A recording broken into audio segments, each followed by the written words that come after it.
Hello and welcome back to the Poultry Network Podcast. This week we're going to be talking to Compassion in World Farming and discussing the transition to cage-free. I'm Tom Woolman. I'm Tom Willings. And we are joined this week by Dr Tracey Jones from Compassion in World Farming. Tracey is the Global Director of Food Business for the organisation. So I'm sure most of our listeners will know Compassion in World Farming, but can you just give us a bit of an outline, Tracey, as to what you do and how that fits in with the wider organisation? Yeah, so I've been here for nearly 15 years, 12 and a half as the director, and many of the audience might know me and also know the programme. So the food business aim is to raise baseline standards for animal welfare throughout the supply chain of leading companies, and obviously sort of cage-free is a priority on that. And to date, more than 3.1 billion animals are set to benefit from our corporate partners' policies and practices each year. So we want commitments and we want impact.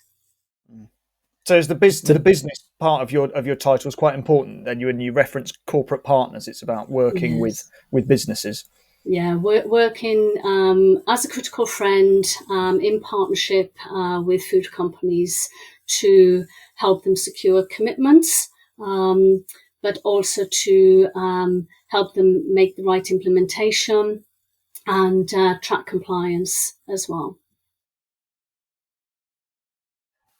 Tracey, today we're focusing mainly on eggs. I'm sure we'll touch on the poultry meat side as well in the conversation, but mainly on eggs. Do you want to just sort of give us an overview as to where we've got to? I know it's been quite a big week with a certain announcement that we'll also touch on, but just give us a picture of the total UK industry from Compassion's perspective in that transition out of cages.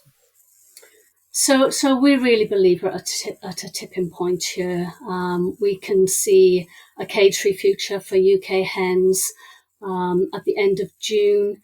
DEFRA figures showed that 82% of hens were cage-free in the UK, 70% were in free-range systems, just less than 4% organic, 8% in barn, but 18% still in cages, and that represents about 7 million hens. And, we want to get those out of cages. We've come a long way.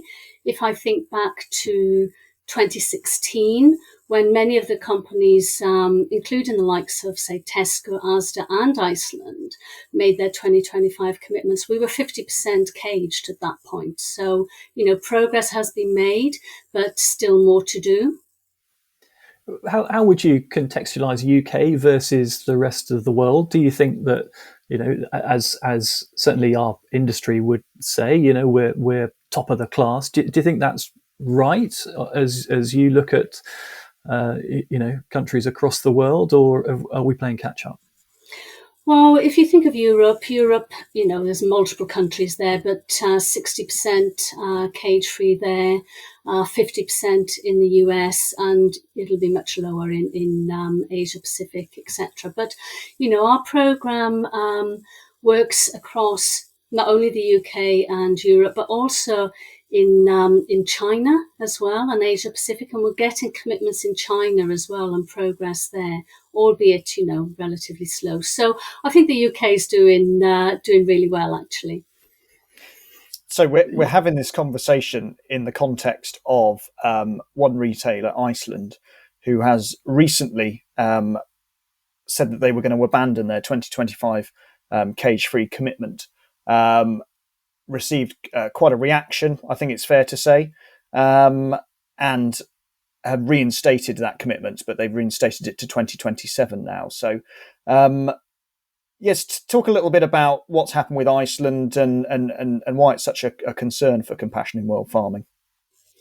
Well, it was their decision to renege on that commitment showed, real poor judgment, especially given the market shift to cage-free and the weight of consumer dislike of cages. And, 87% of retail is actually cage-free cage-free eggs. So they were really going against, the momentum in retail and consumers. And 75% of Britons, feel that cages are cruel, and 67% will pay more for cage-free eggs. And as we saw with Iceland's data itself, caged egg sales had reduced by 15% last year anyway. So abandoning that commitment really put Iceland out of step with the rest of the UK retail and risked huge reputational damage, actually, to the company. And you mentioned the power of public sentiment. This was backed by a petition, wasn't it? Was it the Humane League that that put the petition out? And you'll remind me, I can't remember exactly how many signatures they achieved, but in quite short order, a significant groundswell. Do you think that sentiment, that public sentiment for hens, is specific to UK? Are we a nation of backyard hen keepers and have got a particularly close affinity with hens that you can garner that reaction? I can't imagine, the French or the Germans or other European nations getting that level of support, or am I misguided? Well, there are two parts to that question, and the first one was, the campaigns, multiple campaigns that the Humane League ran from May onwards against, Iceland. And I think it was over 70,000 signatures in quite a short period of time. And that campaign was fronted by Joanna Lumley as well. So, a huge, huge response from the UK public on that.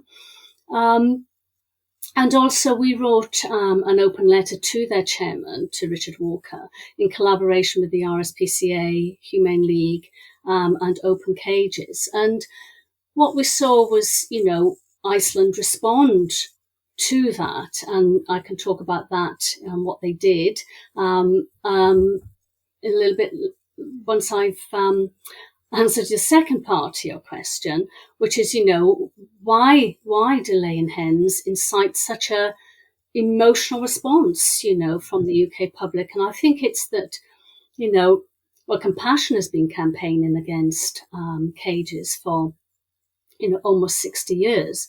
And a caged hen is an iconic, symbol of intensive factory farming. And, the UK consumer does want cage-free eggs. They also, rescue lots of end of lay hens, and so they get to see those hens build their confidence, going outside, possibly even hatching their own eggs, and then the maternal aspect, with their chicks. So it does garner a lot of interest and empathy. But I think that's the same across Europe as well. I think it's over 90% of Europeans said they thought the cages were cruel in their latest Eurobarometer. So I don't think it's just the UK at all. I think it's across Europe and other countries. I wonder if we could emanate the growth of the rescue hens movement. Maybe we could set up some sort of scheme where people can take cull cows from dairy farms and have one of those in their back garden and give it a scratch, and you just be a bit more of an expensive enterprise, wouldn't it? I don't know about that, but the fact that 70% of UK production is free range sings volumes to what people will pay for and buy for their eggs. Yeah.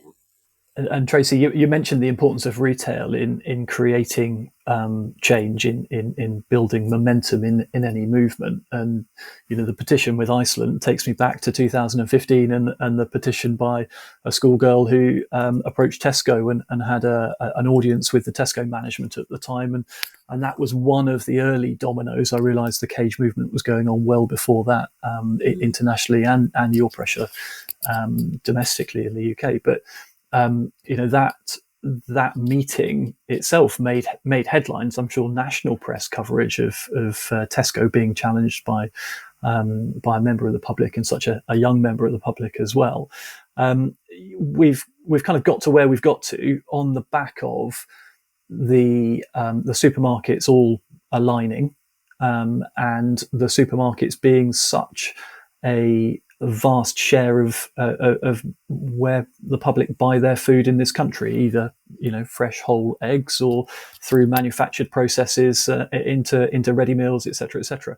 But there's still quite a section of production and industry then orientated away from retail that I guess is going to remain very much more kind of cost focused.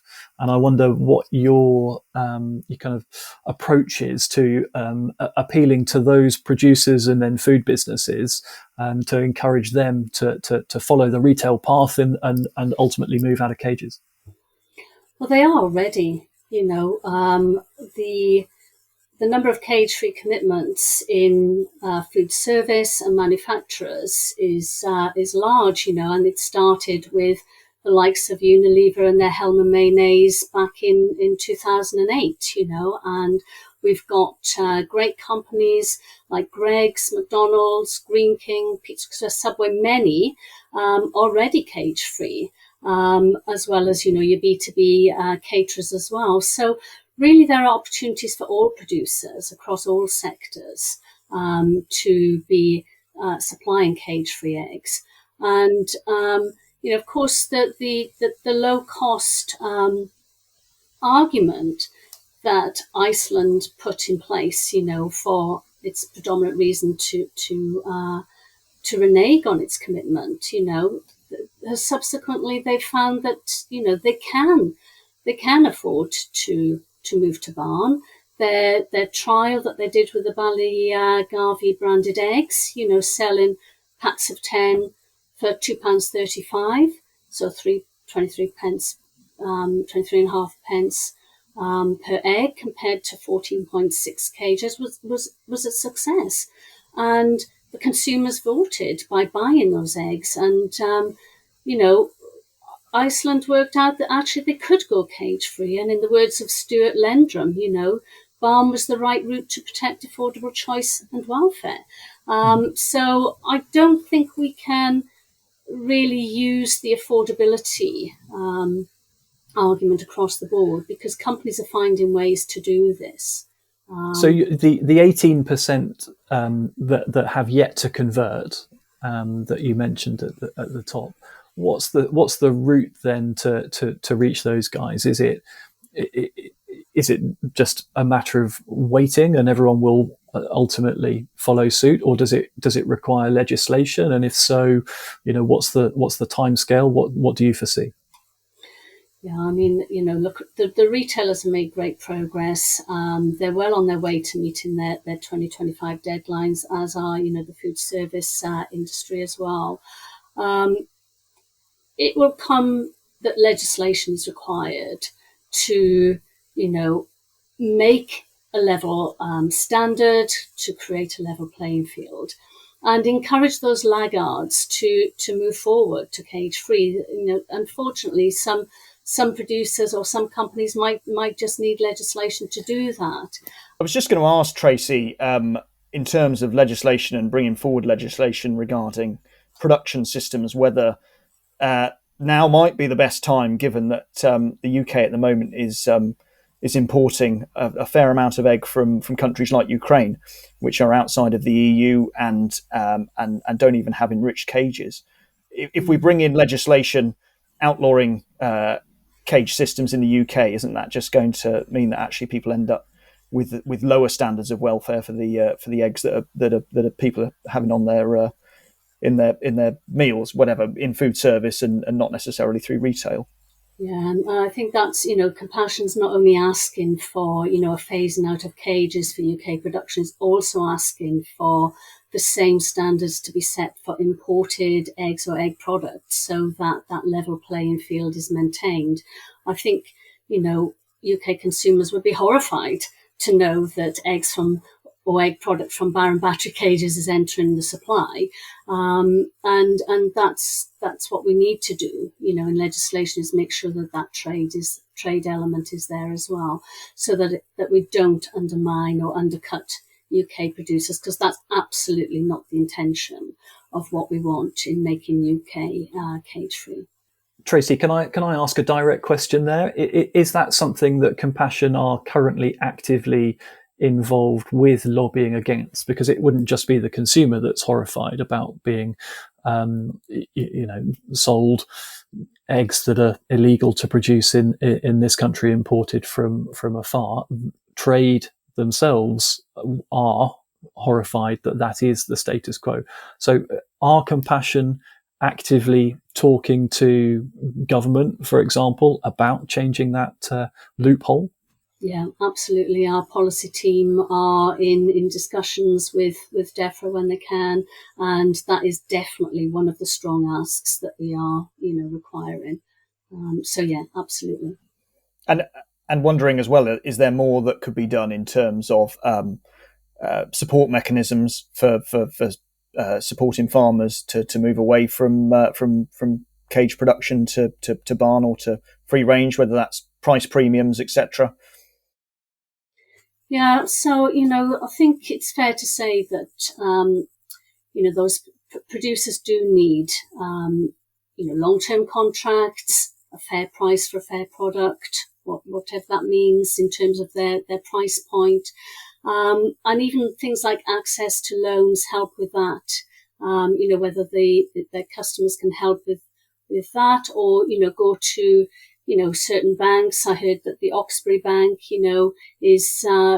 does good things for high welfare systems. So, the securing that investment is going to be important. There was the DEFRA laying hen welfare grant system. I think that closed. Actually, I think it closed September last year, for checking if you were viable or feasible. And I think that applications have been extended to April 2026, I believe. So there are potential funding mechanisms through DEFRA if you're in the system already, and that is between, I think it's £5,000 and £500,000 worth of grants to individuals for upgrading their existing laying hen or pullet farms, or putting verandas on existing buildings. Tracey, I was going to ask you, when we get to the end of the cage transition, and either the entirety of the UK industry has moved, or maybe the focus on retail is complete, and whether it's 25 or the laggards in 27 and beyond catch up, where are we headed next from a laying hen welfare perspective? Is it the same cage transition, but a focus abroad and look for global equivalents, or is it that suddenly there is focus on indoor production, on barn aviary systems that of course have replaced many of the colony systems? What do you foresee? Well, we're already working on what constitutes a good system. We have good resources on this, what constitutes a good aviary system. And as we know, not all systems are equal. Some are, quite intensive, compact systems. Other spacious, aviary designs. We did stop the influx of any combination systems back in 2018, 2019. So we were pleased with that. But I think for people who are looking to, get out of cages now, we really need to look at some of the key features that make their system fit for future. And that's, ensuring there's enough space to allow the birds to move freely around the structure without injuring themselves, that there's separate functional areas for nesting, resting, perching, dust bathing. It's a really enriched environment for occupation. And we really need to, as you say, look ahead as well, because we've just seen, with the RSPCA new standards coming out, veranda requirement for barn by 2030, natural light requirement by 2032. So that's signalling a future expectation of, good systems for barn. And we really need all systems to be operating, without beak trimming, while maintaining good feather cover and reducing keelbone fractures. So there's a lot of work that out there and a lot of advice out there for what constitutes a good system, whether that's barn, free range, or organic. And I think you asked me about global commitments. We're already, asking global companies for global commitments, and many of them have that. They are struggling, and our role would be to facilitate, implementation on those, and to ensure that there's no reneging of those commitments. Because, as I said, I hope I said earlier, commitments are meaningless unless progress is made and they're actually fulfilled.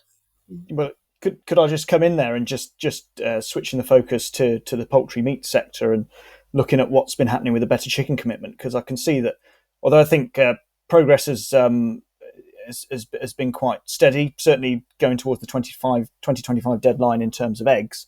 The Better Chicken Commitment has made a bit of a start, but it's certainly faltered. And there's very big names like KFC, which are arguably a much bigger business than Iceland, that have now said they're not going to be able to meet the requirements of the Better Chicken Commitment, having earlier signed up for it.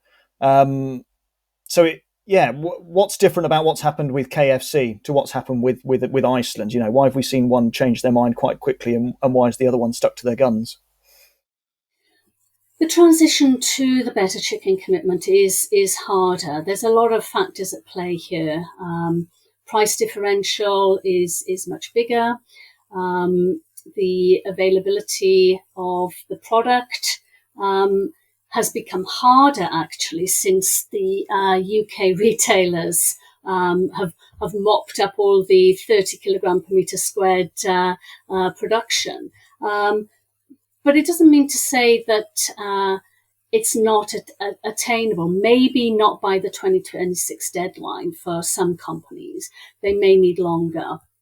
But, it's still attainable, and progress is being made, particularly with the likes of M&S and they're 100% on their fresh, and Waitrose are going to be 100% across fresh and, their products by September this year. And we do report on progress there, and there is some reasonable progress to be made. But, again, we'll be working with the companies to overcome the barriers and to ensure that actions and plans are put in place, for a transition ultimately to 100% of their commitment.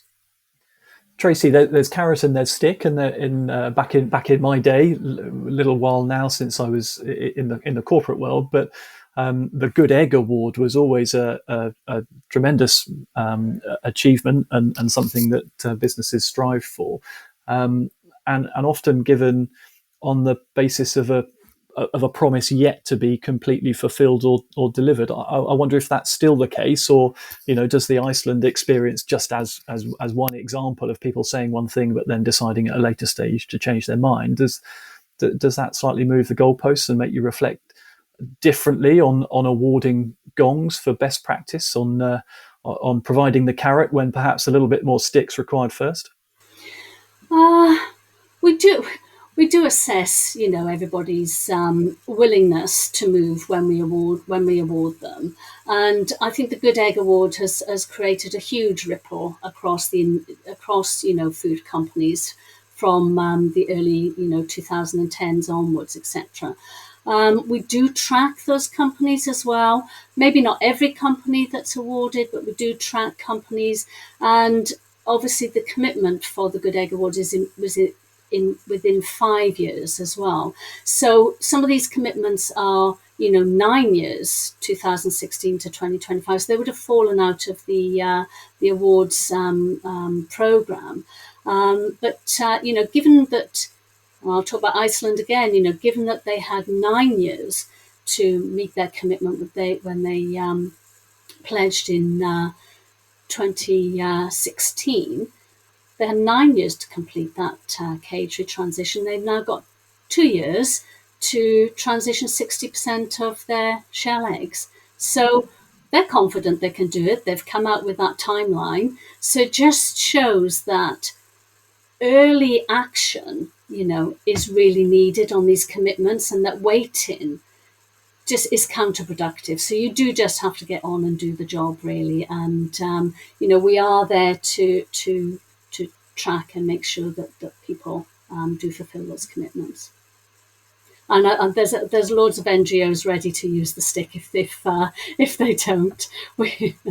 There certainly are. Yes, it's it's interesting. I think how some of you collaborate on certain things, but obviously you have quite different approaches in other ways as well. So, but thank you ever so much for coming on and talking to us, Tracey. Really appreciate it, and and a really interesting time for the cage-free commitment as we reach that momentous year of 2025. So thank you very much. Thanks, Tom.